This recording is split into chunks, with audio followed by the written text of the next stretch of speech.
Sheikh Hasina Xi Jinping বৈঠক, বাংলাদেশের উন্নয়নে চীনের অর্থনৈতিক সহায়তা প্যাকেজ ঘোষণা। কোটা নিয়ে হাইকোর্টের রায়ের উপর 1 মাসের স্থিতাবস্থা, প্রতিষ্ঠানে ফিরতে শিক্ষার্থীদের নির্দেশ। কোটা বিরোধী শিক্ষার্থীদের অবরোধে দুর্ভোগ চরমে, শিক্ষক আন্দোলনে পাবলিক বিশ্ববিদ্যালয়ে অচলাবস্থা। এবং আদালতের রায় মেনে নেওয়ার আহ্বান ওবায়দুল কাদেরের, শিক্ষার্থীদের প্রতি কঠোর না হওয়ার আশ্বাস স্বরাষ্ট্রমন্ত্রীর।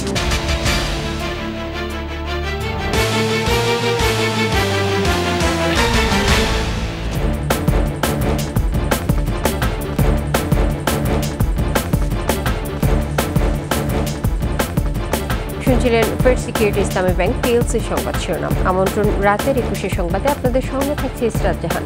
দর্শক, 21 টেলিভিশনের সংবাদ একই সাথে সরাসরি দেখতে পাবেন আমাদের ফেসবুক পেজ www.facebook.com/2124 অনলাইনে।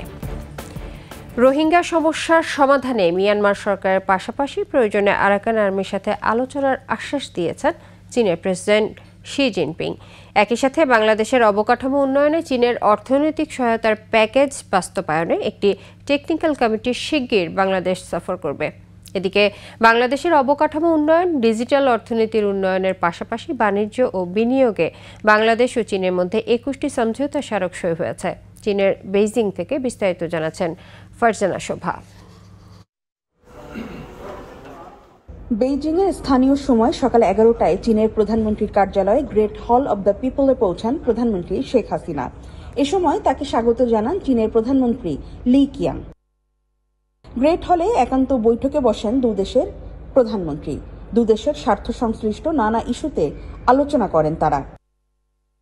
পরে দুই প্রধানমন্ত্রীর নেতৃত্বে শুরু হয় দ্বিপাক্ষিক বৈঠক। ব্যবসা বাণিজ্য, বিনিয়োগ, দ্বিপাক্ষিক সম্পর্ক ও সহযোগিতা সহ আঞ্চলিক ও আন্তর্জাতিক বিভিন্ন বিষয়ে আলোচনা করেন তারা। দ্বিপাক্ষিক বৈঠকের পর দুই প্রধানমন্ত্রীর উপস্থিতিতে 21টি সমঝোতা স্মারক ও চুক্তি ও 7টি ঘোষণাপত্রে সই করেন দুদেশের প্রতিনিধিরা। এর মধ্যে রয়েছে ডিজিটাল অর্থনীতিতে বিনিয়োগ সহায়তা, বাংলাদেশ থেকে চীনে তাজা আম রপ্তানি, মেডিকেল সেবা সহযোগিতা শক্তিশালী করা, টেকসই অবকাঠামোগত উন্নয়ন, ব্যাংকিং এবং ইন্স্যুরেন্স নিয়ন্ত্রণ। পরে প্রধানমন্ত্রী শেখ হাসিনার সম্মানে আয়োজিত মধ্যাহ্নভোজে অংশ নেন দুদেশের প্রধানমন্ত্রী। বিকেলে দেশটির প্রেসিডেন্ট শি জিনপিং এর সাথে তার কার্যালয়ে গ্রেট হলে সাক্ষাৎ করেন প্রধানমন্ত্রী শেখ হাসিনা। পরে ব্রিফিংয়ে পররাষ্ট্রমন্ত্রী ডক্টর হাসান মাহমুদ বলেন, প্রধানমন্ত্রীর চীন সফর শতভাগ সফল হয়েছে।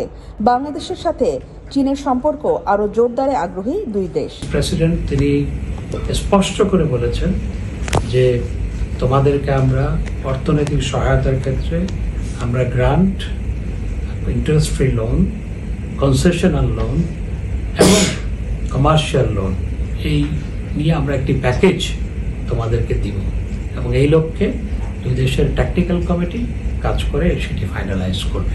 মিয়ানমারের রোহিঙ্গা ইস্যুতে চীন জোরালো ভূমিকা রাখবে বলে প্রতিশ্রুতি মিলেছে এবং একই সাথে রোহিঙ্গা ইস্যুতে তারা আমাদের যে বাংলাদেশ যে রোহিঙ্গাদের আশ্রয় দিয়েছে সেজন্য বাংলাদেশকে ধন্যবাদ জানানোর পাশাপাশি এই সমস্যার সমাধান করবে তারা সর্বতোভাবে সহায়তা করবে বলে জানিয়েছেন।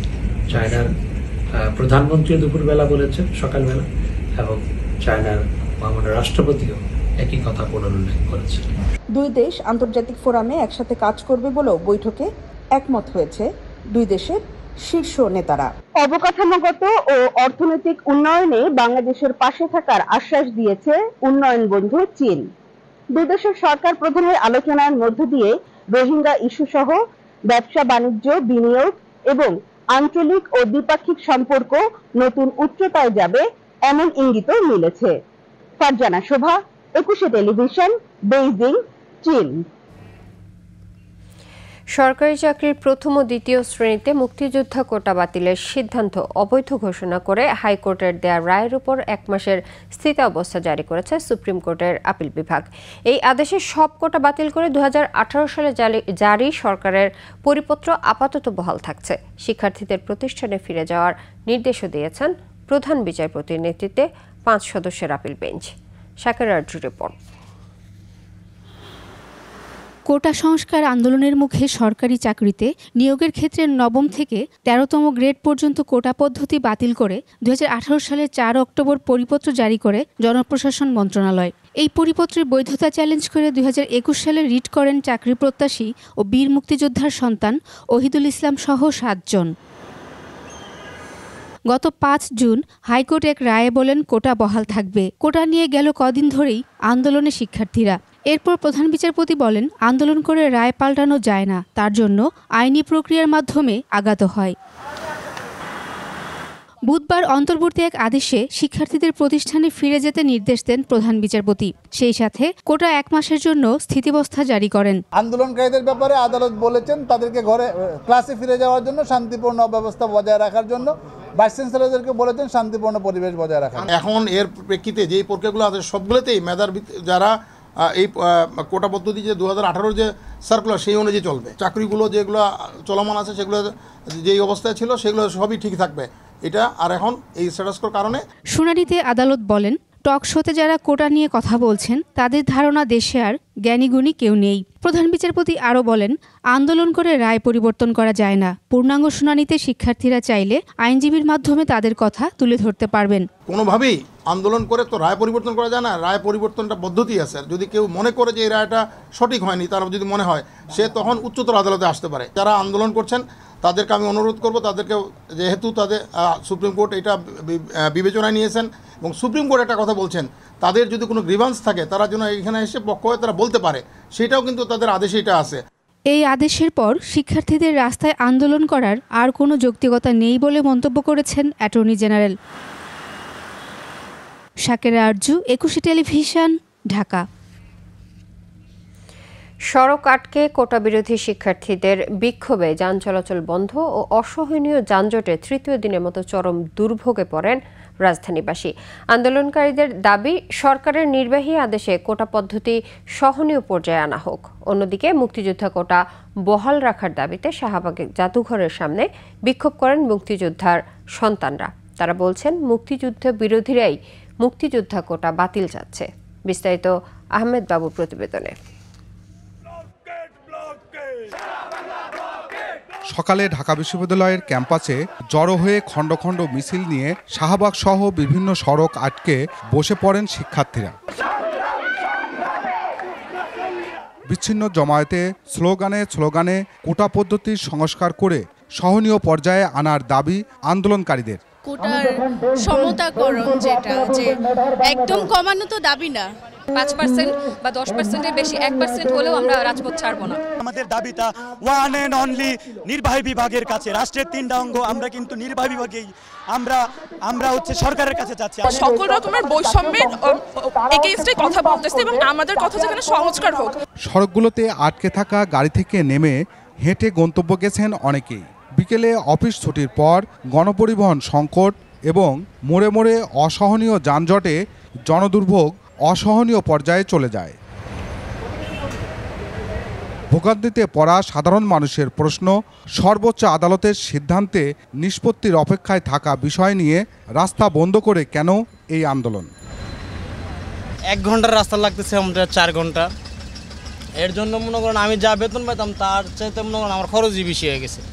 তাহলে এর ভিতরে এই যে জ্যামজটের ভিতরে যদি মনে করেন আমরা যদি মনে করেন একটা টিপ মেরে যদি মনে করেন আমাদের সংসারই না চালাতে পারি, তাহলে মনে করেন আমাদের এই দুর্ভোগগুলো কে দেখে বলেন? অবশ্যই ভোগান্তি হচ্ছে, আমাদের মেডিকেল যেতে প্রবলেম হচ্ছে, অফিস যেতে প্রবলেম হচ্ছে, সব অফিসিয়াল কাজ করতে সমস্যা হচ্ছে। এটার জন্য কাকে দায়ী করবো আমি ঠিক বলতে পারতেছি না। এটা সরকার দায়ী না এরা দায়ী? অন্যদিকে মুক্তিযোদ্ধা কোটা বহাল থাকার দাবিতে শাহবাগে জাদুঘরের সামনে থেকে বিক্ষোভ মিছিল বের করেন মুক্তিযোদ্ধার সন্তানরা। মিছিলটি টিএসসি ঘুরে ফের জাদুঘরের সামনে গিয়ে শেষ হয়। ৭১-এ যারা মুক্তিযুদ্ধের বিরোধিতা করেছিল তারা বা তাদের উত্তরসূরিরাই এখন কোটার বিরোধিতা নেমেছে। অভিযোগ মুক্তিযুদ্ধ প্রজন্মের। শহীদের সন্তান আমরা অনেক কষ্টে মানুষ হয়েছি। রাজাকার জামাত শিবিররা চক্রান্ত করে আমাদের অধিকারকে কেড়ে নিতে চাচ্ছে। এই আইনের প্রক্রিয়ার মাধ্যমে তাদের পক্ষে রায় আসে, তাহলে আমাদের কিছু বলার নাই। সাংবিধানিকভাবে যে 30% কোটা বলা আছে সেটা হাইকোর্টে আমরা রায় পেয়েছি। মাননীয় প্রধানমন্ত্রীর কাছে আমাদের দাবি আমাদের 30% কোটা বহাল রাখতে হবে।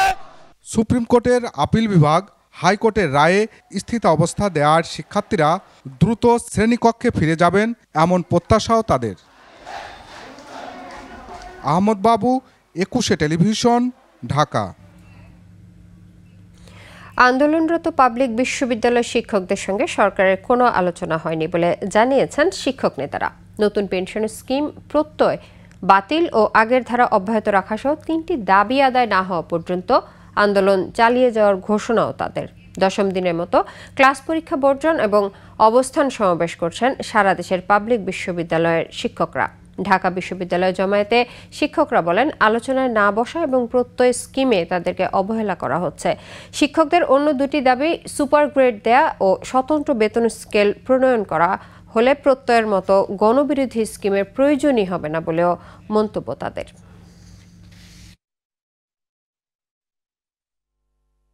পেনশন সুবিধা আমাদের এক্সিস্টিং ছিল, সেটা আপনি অবশ্যই কেটে নিতে পারেন না। এটা কোনো চাকরিতে হয় না। সম্মানিত সহকর্মীবৃন্দ, কোনো দিনও হয় না যে আপনি এক্সিস্টিং সুবিধা কেটে নেওয়া হয়। এই স্টেক হোল্ডারদের না জানিয়ে, না বসে, না আলোচনা করে কিভাবে এত বড় একটা সিদ্ধান্ত নিলেন, সেই বিষয়টা খুবই গুরুত্বপূর্ণ। সরকারের সাথে আমাদের সরাসরি যোগাযোগ হচ্ছে না, তবে আমাদের বিভিন্নভাবে আমাদের সাথে যোগাযোগ হচ্ছে। আমরা আশা করি যে সরকার আমাদের দাবিটা জানেন, এমনকি আমাদের সাথে যদি আলোচনায় বসেন আমাদের দাবিটি পূরণ হবে বলে আমরা যে 3 দফা দাবি দিয়েছি, প্রত্যেক স্কিমে আমরা বিশ্ববিদ্যালয়ের শিক্ষকরা থাকবো না। আদালতের রায় মেনে নিয়ে শিক্ষা প্রতিষ্ঠানে ফিরে যেতে কোটা আন্দোলনকারীদের আহ্বান জানিয়েছেন আওয়ামী লীগের সাধারণ সম্পাদক ওবায়দুল কাদের। একই প্রসঙ্গে আইনশৃঙ্খলা বাহিনী কঠোর হবে না বলেও আশ্বাস দিয়েছেন স্বরাষ্ট্রমন্ত্রী আসাদুজ্জামান খান। বিস্তারিত আকবর হোসেন সুবর্ণের রিপোর্টে। কোটা সংস্কারের দাবিতে বাংলা ব্লকেট কর্মসূচিতে দেশ জুড়ে আন্দোলন করছেন শিক্ষার্থীরা। আওয়ামী লীগ সভাপতি রাজনৈতিক কার্যালয়ে সংবাদ সম্মেলনে এ প্রসঙ্গে কথা বলেন সাধারণ সম্পাদক ওবায়দুল কাদের। দুর্ভোগ এড়াতে কর্মসূচি পরিহারের আহ্বান জানান তিনি। আন্দোলনকারী শিক্ষার্থীদের ধৈর্য ধারণ করতে বলবো। একই সাথে মানুষের দুর্ভোগ সৃষ্টি হতে পারে, এ ধরনের কর্মসূচি পরিহার করে আদালতের নির্দেশনা অনুযায়ী যার শিক্ষা প্রতিষ্ঠানে ফিরে যাওয়ার অনুরোধ করছি। জেলা আওয়ামী লীগের আয়োজনে যোগ দিয়ে আন্দোলনরত শিক্ষার্থীদের বিষয়ে আইনশৃঙ্খলা বাহিনী কঠোর হবে না বলে আশ্বাস দেন স্বরাষ্ট্রমন্ত্রী। আমাদের মাননীয় প্রধানমন্ত্রী কিন্তু নিজেই বলে দিয়েছিলেন যে আমরা আজকে থেকে কোটা বিলুপ্ত। এই যেটা কোর্টের মাধ্যমে থেকে আসছে, কোর্টের মাধ্যমে সেটা নিষ্পত্তি হতে হবে। আমাদের জেনারেল সেক্রেটারি মহোদয় সেটা বলেছেন। তা আমরা মনে করি যারা নাকি আন্দোলন করছেন রাস্তায় আন্দোলন না করে তারা যেন আইনি সহযোগিতা নেন। প্রশ্নপত্র ফাঁসে জড়িতদের বিরুদ্ধে আইন অনুসারে ব্যবস্থা নেওয়া হবে বলেও জানান স্বরাষ্ট্রমন্ত্রী। যাতে কেউ আবার উস্কানি দিয়ে তাদেরকে অন্যদিকে ধাবিত না করতে পারে, সেইটা লক্ষ্য করছে আইন শৃঙ্খলা বাহিনী। আকবর হোসেন সুমন, 21 টেলিভিশন, ঢাকা। নিচে সংবাদ বিরতি, যখন ফিরছি তখন অন্যান্য সংবাদের সঙ্গে আরও থাকবে। বেনজিরের রূপগঞ্জের বাড়িতে তল্লাশি, মালামালের তালিকা আদালতে দাখিল করবে দুদক। সবই হবে বাসায় বসে। আবার আমন্ত্রণ, দেখছেন রাতের 21 সংবাদ। নারায়ণগঞ্জের রূপগঞ্জে আনন্দ হাউজিংয়ে পুলিশের সাবেক মহাপরিদর্শক বেনজির আহমেদের ক্রোক ও সিলগালা করা বাংলো বাড়িতে তল্লাশি অভিযান শেষ করেছে জেলা প্রশাসন। দুপুর থেকে বিকেল 5টা পর্যন্ত তল্লাশি অভিযানে অবৈধ কোনো কিছুই পাওয়া যায়নি বলে জানিয়েছেন জেলা প্রশাসন ও দুদকের কর্মকর্তারা। দুদকের সমন্বিত জেলা কার্যালয়ের উপপরিচালক মইনুল হাসান রওশন জানান, তল্লাশি করে যা যা পাওয়া গেছে সেগুলোর তালিকা তৈরি করা হয়েছে।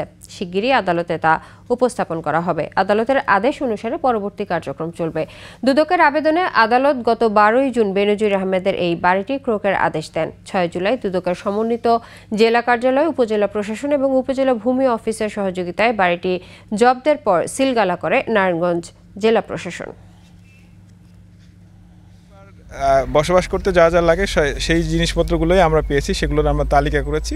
আমরা পরবর্তীতে কোর্টের যে ডেট আছে সেই ডেটে আমরা এই বিষয়গুলো উপস্থাপন করব। টোটাল প্রসেসটাই জেলা প্রশাসক মহোদয়ের তরফ থেকে রিসিভারের তরফ থেকে কোর্টে দাখিল করা হবে। দেশের উত্তর ও মধ্যাঞ্চলে বন্যা পরিস্থিতির আরও অবনতি হয়েছে। নদ নদীর পানি বৃদ্ধি অব্যাহত থাকায় প্লাবিত হচ্ছে নতুন নতুন এলাকা, বন্ধ রয়েছে শিক্ষা কার্যক্রম, দেখা দিয়েছে খাদ্যসহ বিশুদ্ধ পানি ও গোখাদ্যের সংকট। কয়েকটি জেলায় পানি কমলেও তীব্র নদী ভাঙনে দিশেহারা চরাঞ্চলের মানুষ।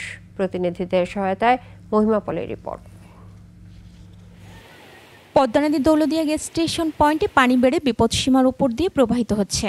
রাজবাড়িতে প্লাবিত নিম্নাঞ্চলের নতুন নতুন এলাকা, ফসলি ক্ষেত তলিয়ে গেছে, দেখা দিয়েছে গবাদি পশুর খাদ্য সংকটও।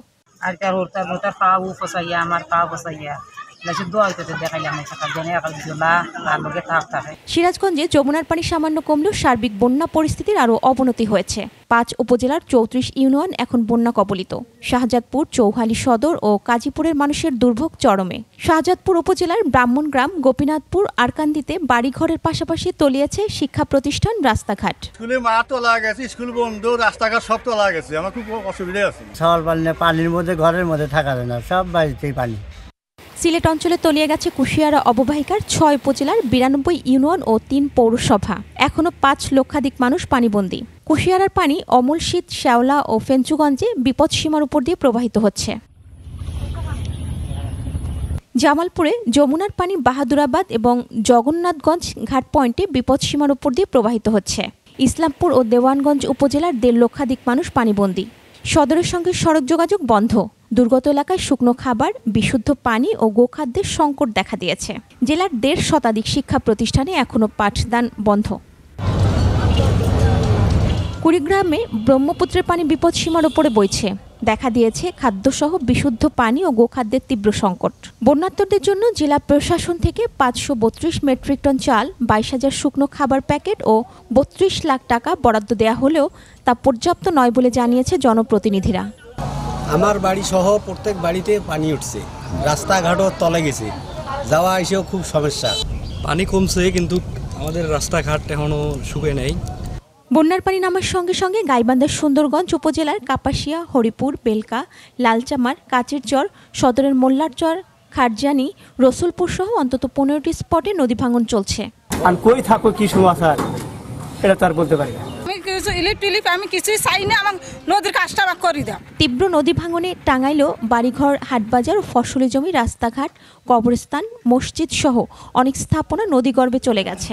ঝিনাই এবং ব্রহ্মপুত্র যমুনা নদীর পানি বিপদসীমার উপরে প্রবাহিত হচ্ছে। ভুয়াপুর, কালিহাতী ও সদর উপজেলার চর ও নিম্নাঞ্চলের নতুন নতুন এলাকা প্লাবিত হয়েছে। আর এর সাথে শেষ করছি রাতের 21 সংবাদ। তবে যাবার আগে ফার্স্ট সিকিউরিটি ইসলামী ব্যাংক পিএলসি সংবাদ শিরোনামগুলো আরও একবার। শেখ হাসিনা শি জিনপিং বৈঠক, বাংলাদেশের উন্নয়নে চীনের অর্থনৈতিক সহায়তা প্যাকেজ ঘোষণা। কোটা নিয়ে হাইকোর্টের রায়ের উপর 1 মাসের স্থিতাবস্থা, প্রতিষ্ঠানে ফিরতে শিক্ষার্থীদের নির্দেশ। কোটা বিরোধী শিক্ষার্থীদের অবরোধে দুর্ভোগ চরমে, শিক্ষক আন্দোলনে পাবলিক বিশ্ববিদ্যালয়ে অচলাবস্থা। এবং আদালতের রায় মেনে নেওয়ার আহ্বান ওবায়দুল কাদেরের, শিক্ষার্থীদের প্রতি কঠোর না হওয়ার আশ্বাস স্বরাষ্ট্রমন্ত্রী।